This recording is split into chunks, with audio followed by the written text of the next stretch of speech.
Vers 1. Paulus, 'n apostel van Jesus Christus deur die wil van God ooreenkomstig die belofte van die lewe wat in Christus Jesus is. Aan Timoteus, my geliefde kind, genade, barmhartigheid, vrede van God die Vader en Christus Jesus ons Here. Ek dank God wat ek van my voorouers af in 'n rein gewete dien, wanneer ek onophoudelik nag en dag aan jou in my gebede dink, terwyl ek verlang om jou te sien, as ek aan jou trane dink, sodat ek met blydskap vervul kan word. En as ek my herinner die ongeveinsde geloof wat in jou is, wat eers gewoon het in jou grootmoeder Louise en in jou moeder Eunice, en wat daarvan is ek oortuig ook in jou is. Om hierdie rede herinner ek jou daaraan om die genadegawe van God aan te wakker wat in jou is, deur die oplegging van die hande. Want God het ons nie 'n gees van vreesagtigheid gegee nie, maar van krag en liefde en selfbeheersing. Skaam jou dan nie oor die getuienis van ons Here of oor my, sy gevangene nie, maar ly saam verdrukkinge vir die evangelie na die krag van God, wat ons gered en geroep het met 'n heilige roeping, nie volgens ons werke nie, maar volgens sy eie voorneme en genade wat ons van ewigheid af in Christus Jesus geskenk is. Maar wat nou geopenbaar is deur die verskyning van ons verlosser Jesus Christus, wat die dood tot niet gemaak het en die lewe en die onverderflikheid aan die lig gebring het deur die evangelie waarvoor ek aangestel is as prediker en apostel en leraar van die heidene. Net tot sover uit die kosbaarheid. Vir die manne, vir wie dit moontlik is, ek nooi julle staan saam met my, dan soek ons die Here in gebed.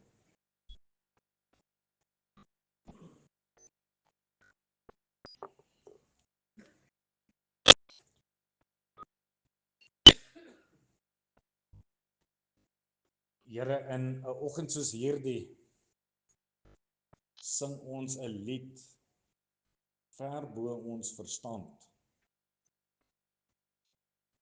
Ons bring aanbidding, Here, vir wie U is, wanneer ons uitroep, Here, Heilige Here. 'n Verklaring, Here, dat daar niemand is soos U nie. 'n Erkentenis, Here, dat ons totaal en al afhanklik is van U. Dankbaarheid vir beloftes vanuit U woord. As ons dink aan die woorde van Dawid, wat toe hy gesê het, dat U barmhartighede is elke môre nuut. Beloftes in die woord, Here, waarin ons kan vashou, waar U gesê het, elke een wat die naam van die Here aanroep sal gered word. Vertroosting in beloftes, toe U gesê het, almal wat vermoeid en belas is, kan na my toe kom, en ek sal vir hulle rus gee. En met dit alles saam, Here, dan rig ons harte en ons gedagtes ook uit om te vra, wat is die mens, Here, dat U aan ons dink? Wat is ons as mens? En dankie, Here, dat ons in hierdie oggend, terwyl ons mens is, voor U almag kan buig. En vir U die glorie, die roem, die eer, die aanbidding van ons harte kom bring as 'n lofoffer. Dankie, Here, dat U nie die uiterlike aansien nie, maar Here, U sien ons harte, U sien ons begeertes. U sien dit, Here, wat ons hier in ons harte koester. En deur dit, Here, het ons ook beloftes in die woord, wat vir ons sê dat U sal in dit alles kom voorsien. Here, U ken ons as gemeente. U ken ons behoeftes en begeertes. U ken elkeen, Here, wat vanmôre hier sit met 'n bekommernis of 'n pyn, Here sal U asseblief in hierdie oggend kom aanraak. Ons dink in hierdie oggend ook baie spesifiek aan die Maree gesin. Ons wil hulle by U voete kom neerlaat. Here, ons verstaan nie die pad vorentoe nie. Ons alles is vir ons baie onduidelik, selfs vir hulle ook. Maar in en deur dit weet ons dat U is in beheer. Maar Here, sal U asseblief vir hulle kom vertroosting bied. Sal U asseblief vir hulle krag gee. Ons dink aan daai 2 jong dames wat môre die lang pad moet aanvat Palleborwa toe. Here, sal U hulle asseblief in die holte van U hand kom beskerm en hulle veilig by hulle familie uitbring. Ons dink aan Chantel en in en deur dit, Here, kom bring ons net weer die gedagtenis dat niks is vir U onmoontlik nie. Ons erken dit. Ons sal U asseblief 'n wonderwerk ook so in haar lewe doen. En so vir elkeen, Here, wat op ons lys is, wat ons by die naam geroep het. Ons dink aan Tannie Marietjie wat vanmôre hier is. Ons dink aan Tannie Marie wat nog in die hospitaal is. Elkeen van hulle, dra hulle deur asseblief, Here. Dit is ons begeerte in hierdie oggend. En ook nou, Here, terwyl die woord oop is, sal U asseblief vir ons 'n oomblik kom skenk waar ons die stem van Jesus sal hoor.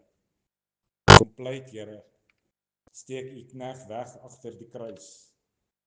Ons is nie hier vir menslike woorde en menslike opinies nie, maar sal U woord seëvier in hierdie oggend. Sal ons hoor dit wat Jesus vir ons in gedagte het. En sal ons ook so deur die woord waarlik lewe. Dankie Here dat ons dit alles by U voete kan kom neerlaat in diepe afhanklikheid. Met groot dankbaarheid en die belofte daarin gereken dat daar waar 2 of meer in U naam vergader, daar is U in ons midde en ons eer U daarvoor in hierdie oggend. Verheerlik U self en laat U wil geskied. Soos in die hemele, Here, so ook hier op die aarde. Here Jesus vir U lieflike naam. Amen.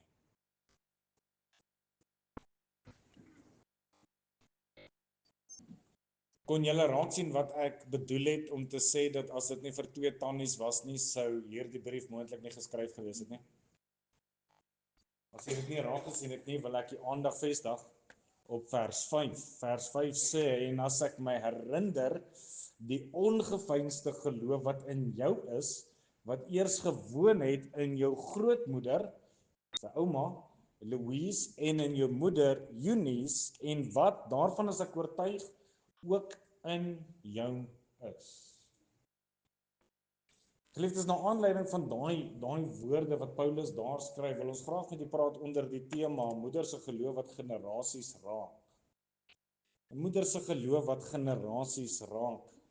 Nou geliefdes, as u ooit tyd wil verbykry, as u ooit verveeld is, gaan lees bietjie verhale vanuit die geskiedenis van ons voorgangers, wat hulle gedoen het, hoe hulle dinge gedoen het. Daar is regtig kosbare waarhede vir ons opgeteken in Gods manne en Gods vroue van die verlede. Terwyl ek die boodskap voorberei het, het ek nou gaan soek vir moeders wat in die verlede nou uitgestaan het met 'n kosbare geloof, en op 'n stadium was daar net te veel name. Daar was net te veel verhale om te kan vertel oor, dat ek myself uiteindelik moes dwing om een te kies, en dit was sekerlik een van die moeilikste besluite van my lewe. Een van die verhale wat werklik vir my uitgestaan het, is 'n vrou met die naam van Susanna Wesley. Susanna Wesley is die moeder van 19 kinders. So sy het vir hom Fanie gewen. Meer kinders as hy. Reg? 19 kinders, die goeie ou dae. Né? Ek wens ek kon so 'n familie gehad het. 19 kinders, dit sou fantasties gewees het. En nou lees ek haar verhaal. Jy weet, wanneer ons dink aan hierdie godsmanne en godsvroue vanuit die verlede, is dit baie maklik om op 'n plek te kom om te dink dat hulle dit alles maklik gehad. Jy weet dat alles net smooth sailing was. En dan begin jy nou so 'n bietjie indelf en jy lees, en ek lees van Susanna Wesley, en haar lewe was nie maklik nie. Sy het groot finansiële probleme gehad. Daar was siekte in hulle lewens gewees. Daar was groot spanning wat in hulle huis geheers het. Vanuit die 19 kinders wat sy gebaar het daar net 9 oorgebly. 10 kinders wat sy verloor het. En met dit saam sit sy met 'n probleem waarmee baie vrouens vandag mee sit, en dit is 'n man wat dikwels afwesig is. Maar daar was een ding wat hierdie vrou se lewe gekenmerk het. En daardie een ding was Susanna se liefde vir die Here. Maak nie saak wat se verhaal jy lees van haar nie, hoe diep jy gaan nie, jy moet tot die sentrale konklusie kom dat hierdie vrou was lief vir die Here. Jy sien, Susanna Wesley het verstaan dat die taak van 'n moeder is nie net om kinders groot te maak nie. Die taak van 'n moeder is ook om die kinders te wys na Christus toe. En so, as jy haar verhaal gaan lees, sal jy baie vinnig opmerk hoe hierdie ou vroutjie tyd gemaak het, doelbewus tyd gemaak het om saam met haar kinders te bid. Doelbewus het sy tyd gemaak om haar kinders die woord van God te leer. Sy het, jy kan getuienisse gaan lees, hoe sy met haar kinders geestelike gesprekke gehad het. En ook so dissipline met liefde toegepas het. Dis waarvoor daai paplepel is. Daar word vertel dat hierdie vroutjie soms haar voorskoot oor haar kop getrek het wanneer sy wou bid. En hoe haar kinders getuig dat wanneer hulle sien dat mamma sit so, dan weet hulle dat mamma is nou besig met Jesus. Mamma praat nou met God. En so het 2 van haar kinders, ons moet hulle ken, John Wesley en Charles Wesley, van hierdie mamma afkomstig. En die Here het hierdie manne kragtig gebruik. Die Here het hierdie manne kragtig gebruik. Talle mense het onder hulle tot bekering gekom. Hierdie manne het talle gemeentes gaan beïnvloed. Herlewings het uitgebreek. En Charles Wesley het liedere geskryf wat vandag nog gesing word. In die eenvoudige, getroue geloof van 'n moeder. En geliefdes, nou moet ons mooi verstaan dat Susanna Wesley het nie haar kinders gered nie. Ek sê dit glad en al nie. Want net Jesus red sondaars. Maar die Here kies dikwels om die geloof, die gebede, die voorbeelde van ouers te gebruik om kinders na hom toe te trek. En dis presies wat ons in vanmôre se teks ook sien. Jy sien, wanneer Paulus hier skryf van Timoteus, praat hy nie oor sy bediening en sy gawes of enige van sy sukses nie. Hy herinner hom van sy geloofserfenis. Daar in vers 5. Die geloof wat in jou is, wat eers gewoon het in jou grootmoeder Louise en in jou moeder Eunice. Jy sien, Timoteus as jong man en as kind het nie net godsdiens gesien nie. Hy het ware geloof gesien. Hy het groot geword in 'n huis waar die woord van God sentraal was binne daai huishouding. In 2 Timoteus 3 vers 15 sê dat jy van kleins af die heilige skrifte ken wat jou wys kan maak tot saligheid deur die geloof in Christus Jesus. Jy sien, Louise en Eunice het doelbewus die waarheid van die Here in hierdie jong man ingebou en ingebou en ingebou. Nou lees ons hierdie woorde wat Paulus nou skryf aan Timoteus. En ons sien dat die Here gebruik dikwels die eenvoudige, getroue geloof van ouers en grootouers om nie net mense te beïnvloed nie, maar om generasies te beïnvloed. Generasies. Geliefdes, dit beteken nie dat elke kind van 'n gelowige ouer outomaties gered word nie. Ons sê dit glad en al nie. Glad en al nie. Maar God werk deur gebeure. God werk deur voorbeelde. God werk deur disippelskap. En God werk deur getrouheid in die huis. Dus word ons herinner aan Spreuke 22 vers 6, oefen die seun volgens die eis van sy weg, dan sal hy, ook as hy oud word, daarvan nie afwyk nie. Daai klink vir my soos 'n belofte. Daar is nie 'n dalk nie, daar's nie 'n miskien nie, dan sal hy daarvan nie afwyk nie. Deuteronomium 6, en hierdie woorde wat ek jou vandag beveel, moet in jou hart wees. Jy moet dit jou kinders inskerp en daaroor spreek, as jy in jou huis sit, en as jy op pad is, en as jy gaan lê, en as jy opstaan.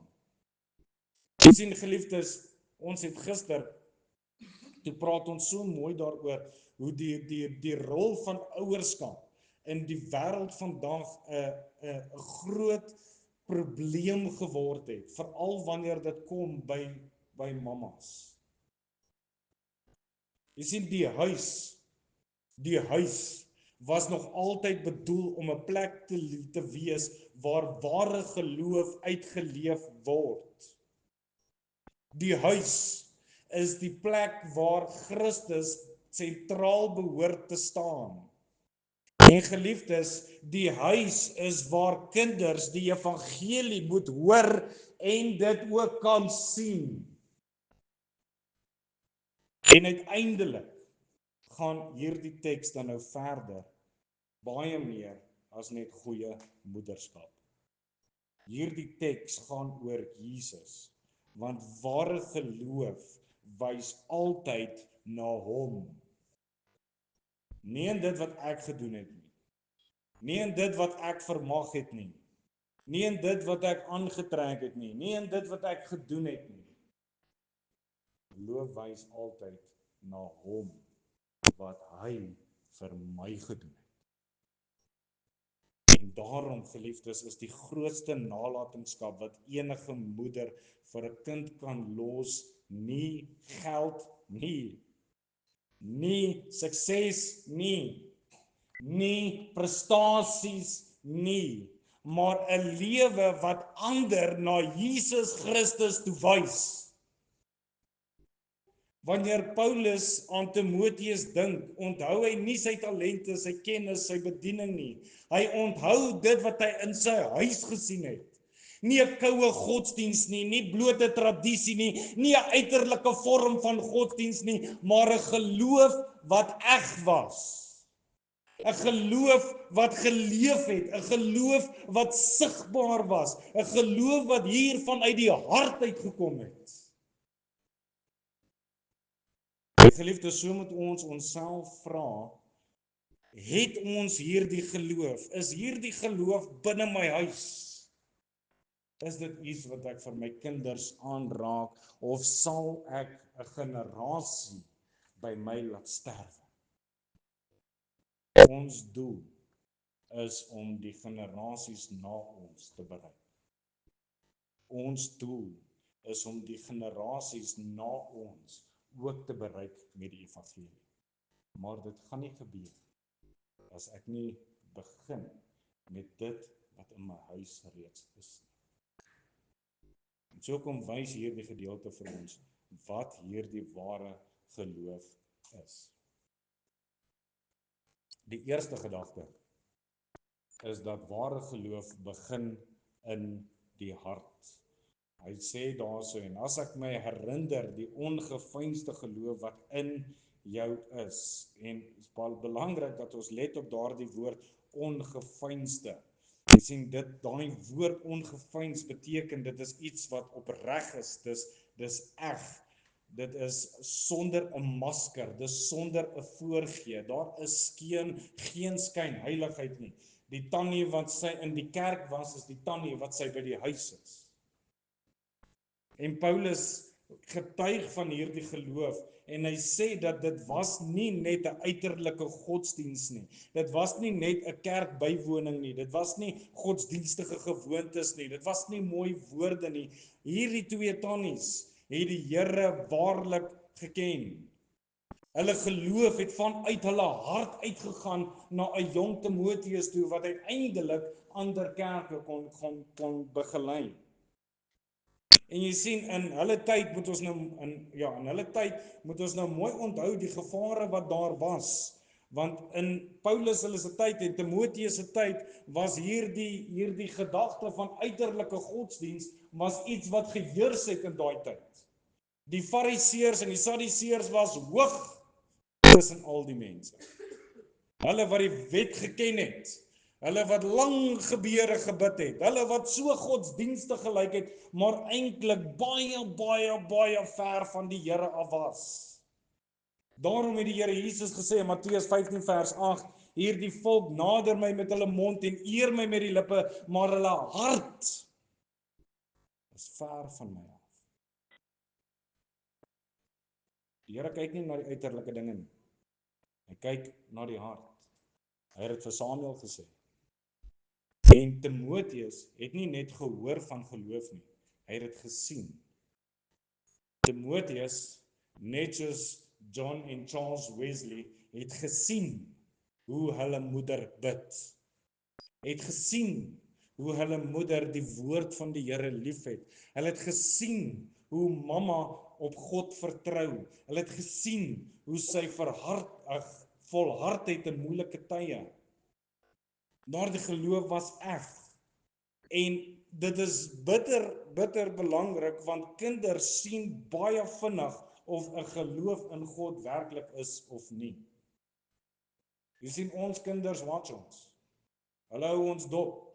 Hulle is so sponsies. En geliefdes, hulle kyk en hulle sien hoe ons reageer wanneer dinge swaar gaan.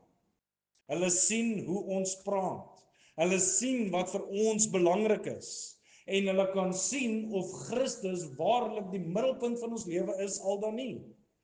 Dis dat Spreuke ons waarsku, bewaar jou hart meer as alles wat bewaar moet word. Want daaruit is die oorsprong van die lewe. En jy sien, as ek my hart bewaar, waarlik bewaar, dan sal dit lei tot Matteus 22 vers 37, waar Jesus gesê het, jy moet die Here jou God lief hê met jou hele hart, en met jou hele siel, en met jou hele verstand. En as ek die Here lief het met my hele hart, dan sal al daar 'n begeerte wees, soos wat Dawid uitgeroep het, skep vir my 'n rein hart, o God, en gee opnuut in my 'n binneste van my 'n vaste gees. Nie vanuit my klere drag nie. Nie vanuit my lang gebede nie. Vanuit my hart. Vanuit my hart. Jy sien, ware geloof begin altyd by 'n hart wat deur God verander is. Nie tradisie nie, nie kultuur nie, nie emosies nie, maar by wedergeboorte. Voorwaar ek sê vir julle, as iemand nie weergebore word nie, sal hy die koninkryk van God nie kan ingaan nie.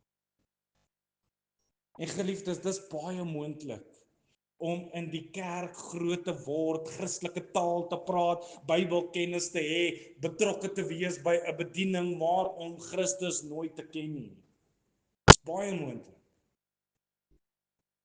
Dit was die probleem van baie godsdienstige mense in Jesus se tyd, en dit kan vandag nog gebeur. Daarom moet elke mamma en elke pappa en elke kind hulle self afvra, is my geloof eg? Is dit eg? Nie lyk ek godsdienstig nie, maar waarlik ken ek die Here Jesus Christus. En geliefdes, die grootste geskenk wat jy vir jou kinders kan gee, is nie geld of sport of opleiding of enige sukses nie, maar wat jy vir jou kind kan gee is 'n egte wandel met God. Jou kinders hoef nie perfekte ouers te sien nie. Maar geliefdes, hulle moet ten minste kan sien wanneer ons berou het, wanneer ons verkeerd gedoen het. Hulle moet daarom kan sien die nederigheid van Christus wat in my heers, die liefde wat ek vir hom het, die afhanklikheid wat ek van God het en my ware geloof wat ek uitleef daar buite. Jy sien, kinders leer dikwels meer uit wat ons leef, uit dit wat ons sê. En mamma, dit kan baie maklik vandag voel. Dit kan vir u voel dat u het geval. Mamma, dit kan baie maklik voel dat u kan wens ek het dinge anders te gedoen. Maar gelukkig kom die evangelie en hy herinner ons, God gebruik nie volmaakte mense nie. As dit so was, sou niemand van ons bruikbaar gewees het nie. God gebruik mense wat berou het. Die Here gebruik mense wat hom liefhet. Die Here gebruik mense wat op hom vertrou, op sy genade vertrou. Selfs Louise en Eunice was nie perfekte vroue nie, maar hulle geloof was eg. Die Here stel meer belang in die toestand van die hart as die beeld wat jy wil voorhou. Ware geloof, geliefdes, begin nie op 'n verhoog nie. Dit begin daar in die geheim, daar in gebed, daar in bekering, daar in 'n liefde vir Christus, daar in my afhanklikheid voor God. En wanneer ons geloof eg is, sal dit uiteindelik sigbaar word vir die volgende generasie. Die volgende generasie wat dit wat ek het kan toepas in my lewe, soos wat Paulus getuig het en gesê het, wees my navolger soos wat ek dit van Christus is. Die geliefdes, as ons dit vanmôre nie kan getuig nie, dan het ons nie 'n egte geloof. Dan is ons nie besig om 'n volgende generasie te bou. Ons is besig om nog 'n generasie af te bring. Die tweede gedagte wat ek vir u wil voorhou, is dat ware geloof word in die huis geleef. Die B-gedeelte van daai vers sê wat eers gewoon het in jou grootmoeder Louise en in jou moeder Eunice. So Paulus sê nie net dat Louise en Eunice 'n geloof besit het nie, hy sê die geloof het in hulle gewoon. En daai stelling, daai woorde is baie belangrik.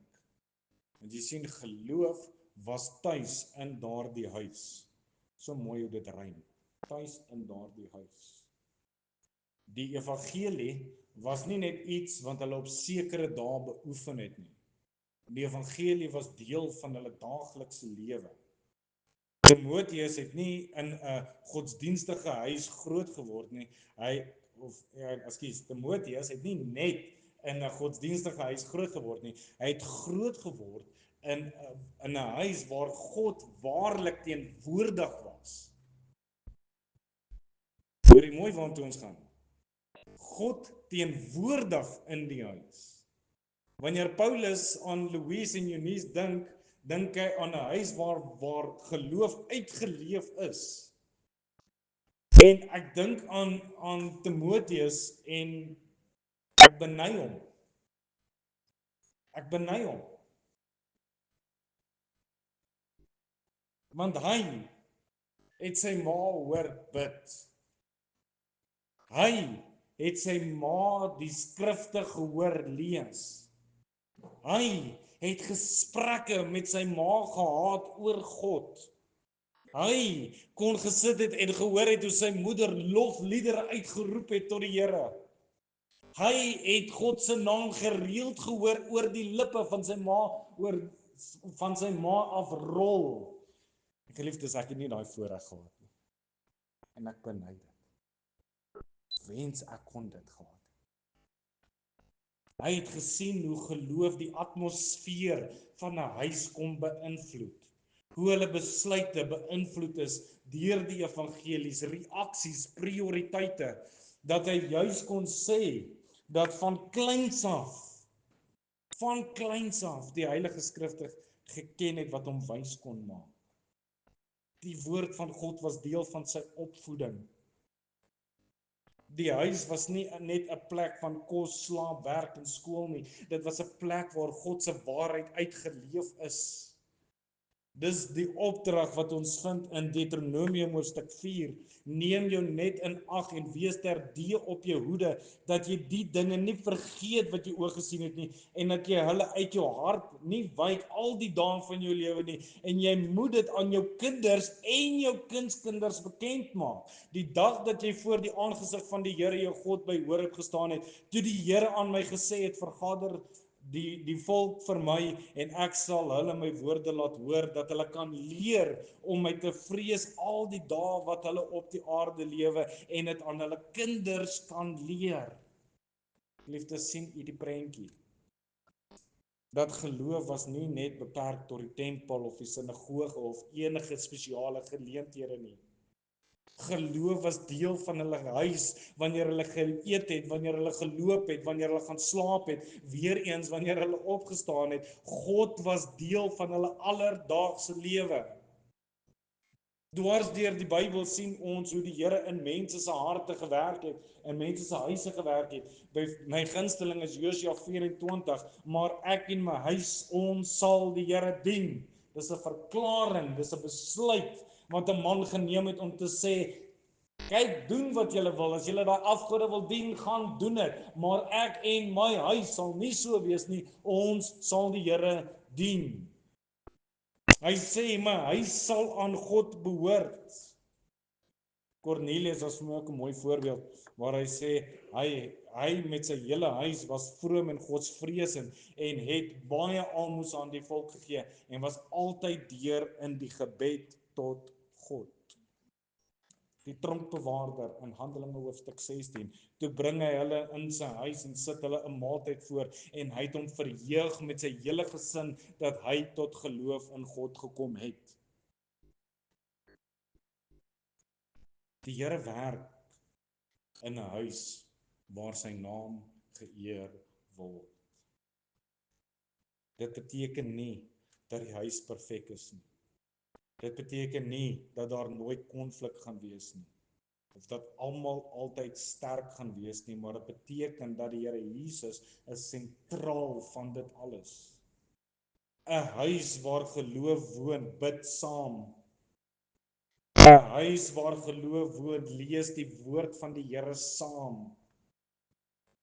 'n Huis waar geloof uitgeleef word, praat oor geestelike dinge, erken sonde, vra vergifnis, wys genade, prioritiseer aanbidding en leef in afhanklikheid van God. Geliefdes, ons kinders moenie net hoor dat Jesus belangrik is nie, hulle moet dit sien. Hulle moet sien hoe pappa bid. Hulle moet sien hoe mamma die Here vertrou, hoe die woord van God belangrik is, hoe kerk belangrik is, hoe Christus belangrik is. Hulle moet dit nie hoor nie, hulle moet dit sien. En dit begin by die huis. Maar ons huise is vol tegnologie, vol besigheid, vol sport, vol wêreldse afleidings, maar leeg van geestelike lyding. Daar is 'n televisie in elke kamer, maar min gebed. Baie gesprekke oor die bulle wat weer verloor het, maar min gesprekke oor God. Min. En geliefdes, dan wonder ons, hoekom ons kinders geestelik koud word. Ons wonder. Jy sien, die huis vorm harte. Daarom moet die evangelie terugkom na elke liewe huis toe. En mamas, ek wil vir u sê, moenie die klein geestelike gewoontes onderskat nie. 'n Gebed by die etenstafel, dit beteken iets. 'n Bybelvers voor slaaptyd, dit beteken iets. Kerkgetrouheid beteken iets. Om jou kinders te hoor bid beteken iets. Om jou kinders van Jesus te vertel beteken iets. Jy sien dalk nie die onmiddellike vrug nie, maar God werk baie keer oor jare heen. Wanneer geloof werklik in 'n huis woon, wys dit dat Christus nie net deel van die lewe is nie, maar hy's deel van die huis. En dit beteken vir ons, die evangelie het nie net die mond verander nie, dit het die atmosfeer van die huis verander. Want 'n huis wat in geloof woon, word 'n plek van genade, word 'n plek van waarheid, word 'n plek van gebed, word 'n plek van aanbidding, word 'n plek van disippelskap, word 'n plek van geestelike invloed. En uiteindelik wys dit na Christus, want dit is die doel van 'n gelowige huis, nie om goeie kinders te hê nie. Daar's 'n verskil tussen 'n goeie kind en 'n geredde kind. Baie groot verskil. Sê die week, ek moet dit vir julle vertel, dit was so oulik. Die week was ons by 'n konferensie en ons spreker was 'n Nederlander. So hy het Hollands met ons gepraat en ons het Afrikaans met hom gepraat. En een van my broeders, hy's bitter jonk. En hy gaan toe nou na die oom toe en ons staan daar so en ons praat met hom. Maar nou daar's ons 'n generasie. Hy is predikant, sy pa is 'n predikant, sy oupa is 'n predikant, sy oom is 'n predikant, sy neef is swak nou predikant. Baie van die vroutjies, die niggies en die neefies, hulle het getrou met predikante. Regtig 'n baie mooi seun, een wat baie goeie maniere het. En nou vra die oom Arjan vra nou vir Frikkie, waar kom jy vandaan? En hy sê Nigel oom.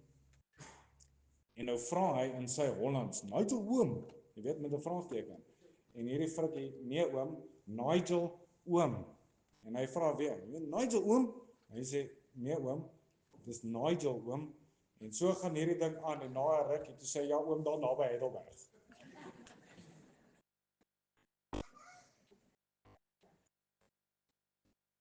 'n Kosbare gewoonte of 'n voorbeeld van hoe generasies so mooi gevorm het. Hy's 'n goeie kind, maar hy's ook 'n geredde kind. Ware geloof wys altyd na Christus, liefdes. Altyd. Hy sê en dat jy van kleins af die Heilige Skrifte ken wat jou wys kan maak tot saligheid deur die geloof in Jesus Christus. Die geloof van Louise en Eunice het nie by hulle self geëindig nie. Hulle geloof het Timoteus na Jesus toe getrek, dit het hom na Jesus toe gelei. En dit is die kenmerk van ware geloof. En ek wil weer herinner dit wat ek laas Sondag gesê het. Laas Sondag het ek die punt gemaak om te sê ek kan nie vir iemand iets gee wat ek self nie het nie. Kan nie. Dis onmoontlik. Dit is die kenmerk van ware geloof. Dit wys die weg van die mens af na Jesus toe. En nou sê Paulus hierso, van kleins af ken jy die Heilige Skrifte. Van kleins af, sy kinderdae het hy die woord van die Here gehoor. En ons moet by onsself indink hoe dit gelyk het, want in my gedagtes sien ek hierdie twee tannies wat vir 'n jong Timoteus daar neersit, omdat hulle nog nie die Nuwe Testament gehad het, hulle het net die Ou Testament gehad. En hierdie tannie sit daar en sy vertel vir Timoteus met groot opgewondenheid die stories van Abraham, die stories van Moses, van die offers en waarvoor hulle gestaan het en wat hulle beteken. Ek sien hierdie twee tannies wat vir 'n jong Timoteus vertel van die beloofde Messias wat gaan kom, die psalms wat hulle vir hom leer, die beloftes van God wat hulle aan hom oordra. Ek weet so rukkie terug by 'n skoolopening, het ek vir die kinders gevra, ken julle die verhaal van Samson?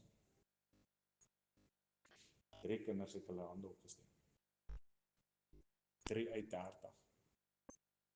As ek nou gevra het oor Nebukadnesar, so ek verstaan nie dat hulle dalk nie geken het nie, maar Samson, almal ken die verhaal van Samson.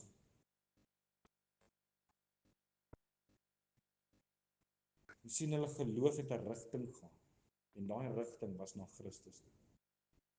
Tot saligheid, deur die geloof in Christus Jesus. Met ander woorde, die doel van die skrif is nie net vir kennis nie. Die doel van die skrif is om mense na Jesus te bring. Dink byvoorbeeld aan die Ou Testament, die hele Ou Testament. Die Paaslam het verwys na Christus. Die offers het gewys na Christus. Dawid het gewys na Christus. Al die profesieë het gewys na Christus. Ware geloof, geliefdes, leer nie net Bybelverhale.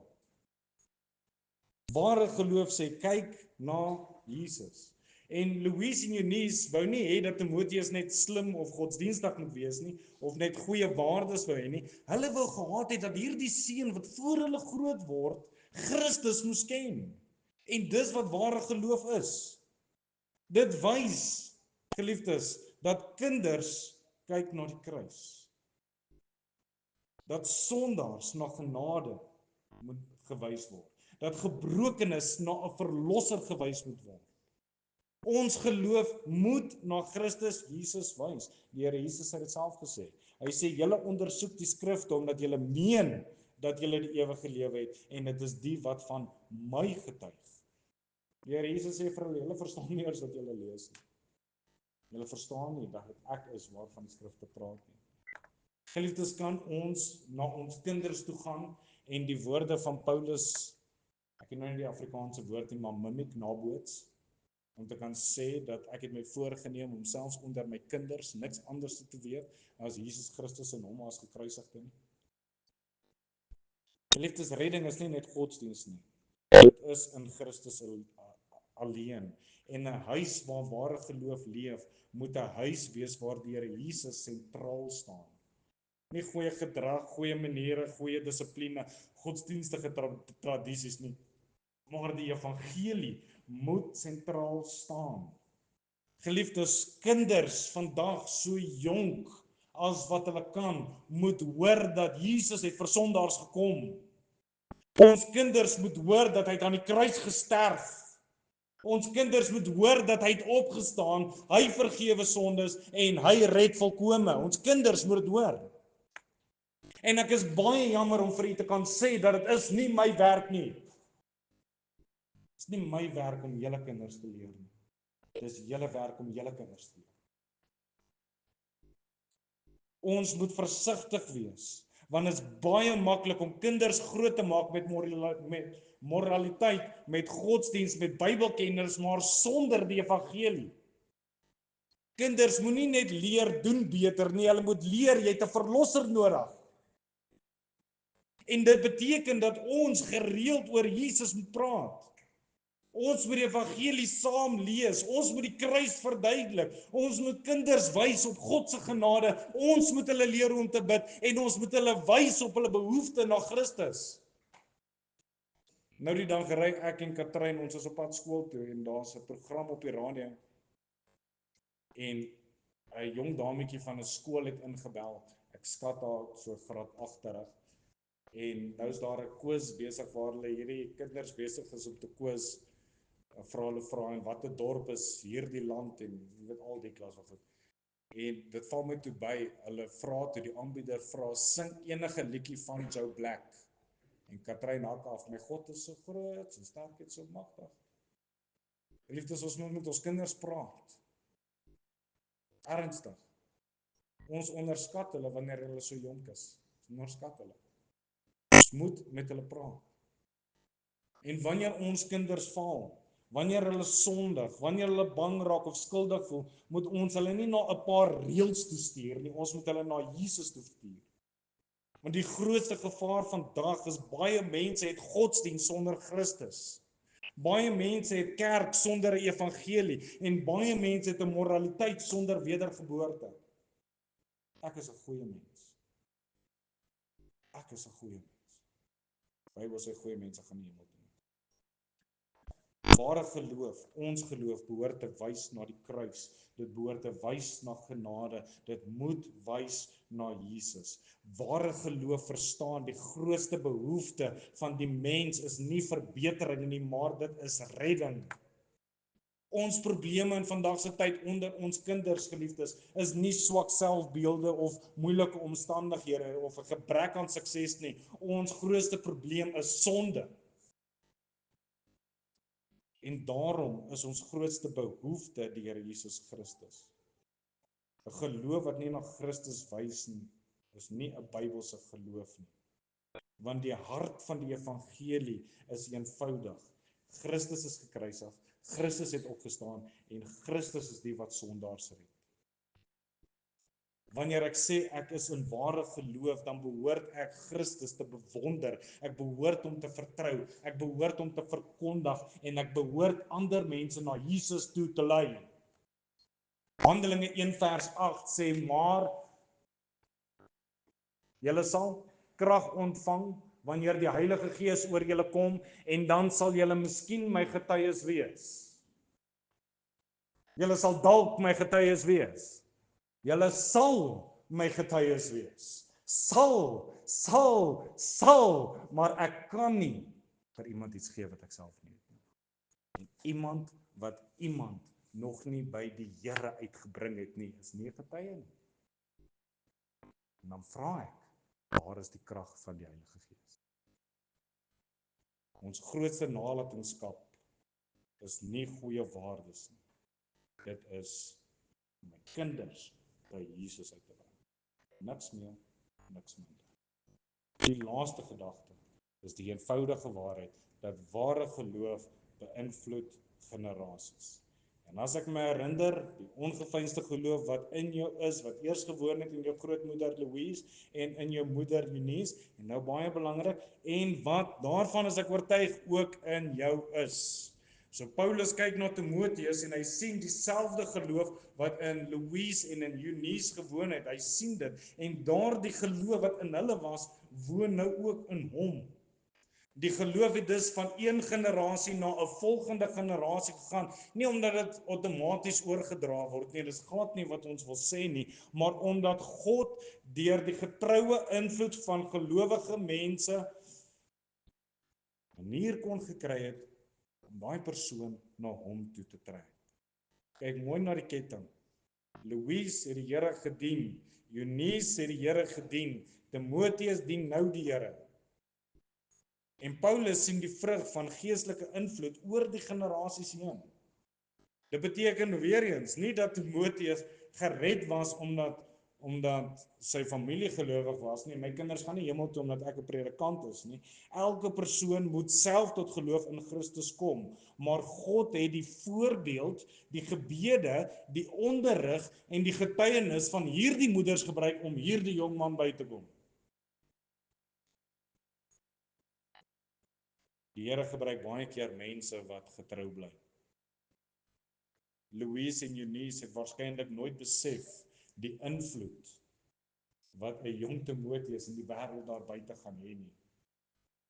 Saam met Paulus sou hy reis, hy sou gemeentes versterk, die evangelie verkondig, ander mense beïnvloed en talle mense se lewens te. Spreuke 20 vers 7, wie in sy regskaapenheid wandel as 'n regverdige, gelukkig is sy kinders na hom. Psalm 103 vers 17, maar die goedertierenheid van die Here is van ewigheid tot ewigheid oor die wat hom vrees en sy geregtigheid vir kindskinders. Genesis 18 vers 19, want ek het hom verkies dat hy aan sy kinders en sy huis na hom bevel sou gee, dat hulle die weg van die Here moet hou om geregtigheid en reg te doen, sodat die Here oor Abraham kan bring wat hy oor hom gespreek het. Dwars deur die skrif sien ons dat God werk dikwels deur generasies. En Timoteus is 'n mooi voorbeeld daarvan. Ons sien dit ook by Abraham, wat sy nageslag deur die Here geseën is, omdat hy getrou gebly het. Dawid, waar sy liefde vir God 'n invloed op latere geslagte gehad het. Selfs in kerkgeskiedenis, daar's baie tannies wat ons nog kan noem. Baie groot manne, geloofshelde van ons tyd, geliefdes, het terugverwys na 'n tannie of 'n mamma wat gebid het. Toe meneer Gerard de Wet getuig, hy sê hy was in die army, is hy gered. Hy het uit moeilike omstandighede gekom. Hulle was van die een huis na ander huis verplaas. Pappa het vir mamma geslaan, drank het gevloei en al die klas van goed hieroor en daaroor. En lank na dit, toe dink hy by homself, maar hoekom ek? En hy vra die Here, hoekom ek? En die Here vat hom terug na 'n tyd toe waar hy by 'n tannie gebly het en hy sê, as hy by daai tannie gekom het en hy staan in die nag wakker om badkamer toe te gaan, en daai tannie 2 uur, 3 uur in die oggend, dan sit sy by die tafel, haar handjies gevou en sy bid. En hy besef dat daai tannie het vir hom gebid. Sy het vir hom gebid. Geliefdes, ons leef in 'n tyd waar baie mense dink dit wat ek doen maak nie regtig saak nie. Maar hierdie gedagte van hierdie teks kom wys vir ons dat ons geloof beïnvloed ander mense. Kinders luister nie na wat ons sê nie. Almal wat klein kindertjies het, gaan weet waarvan ek praat. Hulle leef in dit wat hulle sien. Hulle sien dit wat ons leef. Hulle onthou hoe ons gebid het. Hulle onthou hoe ons reageer het in swaar kry. Hulle onthou hoe ernstig ons die woord van die Here opgeneem het. Hulle onthou hoe Christus belangrik was in ons lewens. Hulle onthou dit. En mamas, ek wil net vir u sê, moenie die krag van getrouheid onderskat nie. Ons weet nie hoeveel gebede die Here gaan beantwoord nie. Ons weet nie. Ons weet nie hoeveel harte God gaan verander nie. Ons weet nie hoeveel mense deur ons getrouheid beïnvloed gaan raak nie. En ons kan vandag voel dat my kinders luister net nie. Ons voel dit baie keer. Hulle luister net nie. Kry paplepel. Ons kan voel dat ons huis is geestelik koud. Dit kan voel dat ek sien min vrug, maar moenie moed verloor nie. Die Here werk baie keer deur baie jare aan. Hou aan bid. Hou aan die evangelie leef. Hou aan getuig. Hou aan volhard. Hou aan om Christus voor te leef. Want die teenoorgestelde van dit alles is ook waar. Dat as ons kinders 'n geestelike apatie of 'n wêreldgesindheid, liefdeloosheid of kompromis sien, dit maak ook 'n indruk. Daarom moet ons besef dat ons lewens beïnvloed die volgende generasie vir goed of vir sleg. Ware geloof stop nooit by een persoon nie, dit kan nie. Wanneer God 'n hart verander, begin daardie invloed uitvloei na ander. Die evangelie moet beweeg. Van hart na hart, van huis na huis, van generasie tot generasie. En uiteindelik wys dit vir ons iets groots. Dat God bou sy koninkryk nie net deur groot gebeurtenisse nie, maar dit was deur die eenvoudige getroue mense wat hom dag vir dag dien. Een moeder wat bid, een ouma wat getrou bly, een huis waar Christus sentraal is.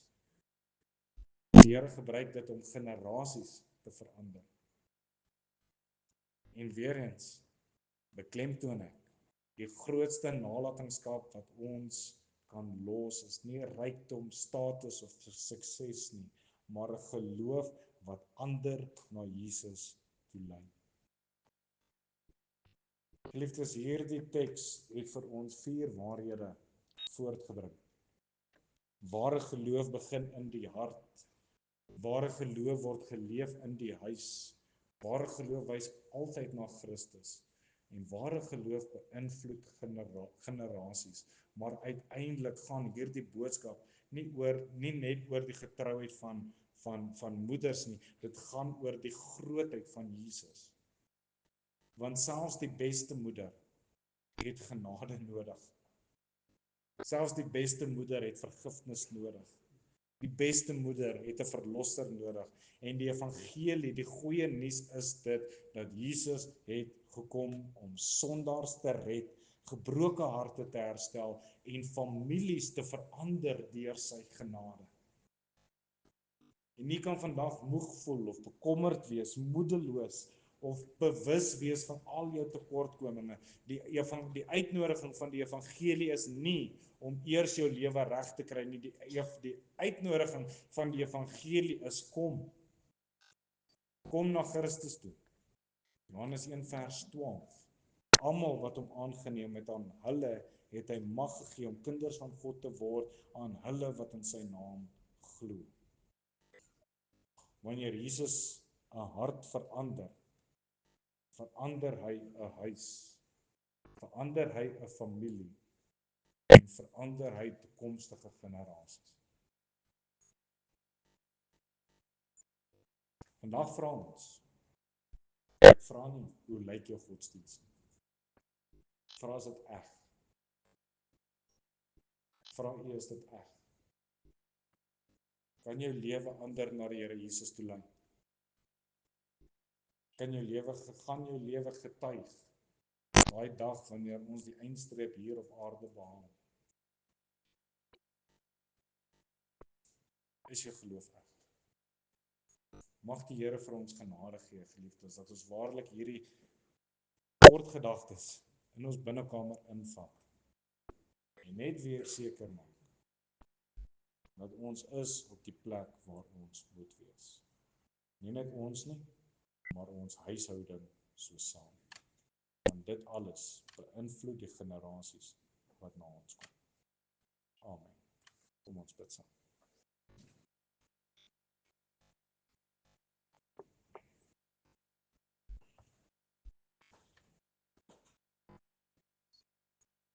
Here Jesus, wanneer ons na hierdie woorde kyk, dan word ons baie vinnig baie hard gekonfronteer met 'n baie groot waarheid. Ons word gekonfronteer, Here, deur 'n baie groot verantwoordelikheid. Ek wil ons kom vra, Here, dat U asseblief genade gee.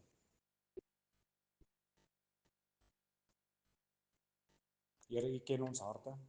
U deursoek elke liewe kamertjie van ons harte. U sien elke liewe dingetjie raak wat ons wegsteek.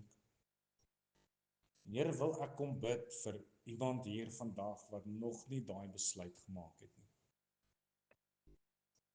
Ek wil kom bid, Here, vir iemand wat nog nie daardie totale oorgawe aan U gemaak het nie. Ek wil kom bid, Here, dat die evangelie, die woord van die Here vandag hard sal klop. Want dis 'n ernstige saak wanneer ons huishoudings, ons kinders voor U moet bring. Sal U onrustigheid gee. 'n Onrustigheid, Here, dat ons nie sal wag nie, dat ons nie sal skroom nie, maar Here, dat ons nou in hierdie oomblikke sal regmaak. Dat ons gedagtes georden sal kry vir dit wat U vir ons in gedagte het, wat ons eie huise aangaan. Ons eie kinders. Want ons weet, Here, eendag gaan ons in elk geval voor U moet staan en rekenskap gee vir dit alles. Mag ons nie beskaam staan nie, o Here. Sal ons daaroor praat? Sal ons in egtheid voor U kom staan? Here, sal ons bely en laat staan alles wat U hart moet wees? Skenk genade, Here. Wees U die naprediker van die woord en word U verheerlik in die deur dit alles. Ons bid dit in diepe afhanklikheid, met groot dankbaarheid in ons harte, alleenlik in die naam van ons verlosser, die Here Jesus Christus.